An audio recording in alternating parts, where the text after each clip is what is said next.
Telangana assembly సమావేశాల్లో అధికార విపక్షాల మధ్య వాటర్ వార్ కొనసాగుతోంది. ఇప్పటికే కృష్ణా ప్రాజెక్టులను కేంద్రానికి అప్పగించింది మీరంటూ అధికార కాంగ్రెస్ విపక్ష బీఆర్ఎస్ మాటల తూటాలు పేలుస్తున్నాయి.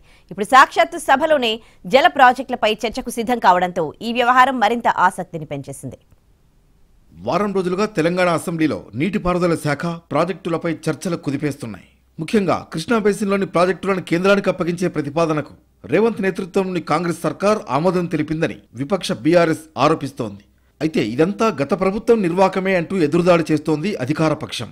మరోవైపు ప్రాజెక్టులపై ఇవాళ సభలో చర్చ జరగనుంది. ఇవాళ దీనిపై నీటిపారుదల శాఖ మంత్రి ఉత్తమ్ కుమార్ రెడ్డి తీర్మానం పెట్టనున్నారు. దీంతో ప్రాజెక్టులపై సమగ్ర చర్చ జరిగే ఛాన్స్ కనిపిస్తోంది.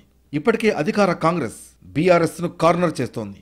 ముఖ్యంగా మేడిగడ్డ పిల్లర్ల కుంగుబాటు, మిగిలిన ప్రాజెక్టుల్లోనూ ఇదే తరహా అవినీతి కనిపిస్తోందని ఇప్పటికే సీఎం రేవంత్ స్వయంగా చెప్పారు. అంతేకాదు దీనికి సంబంధించిన వారిపై చర్యలు తప్పవని తేల్చి చెప్పారు.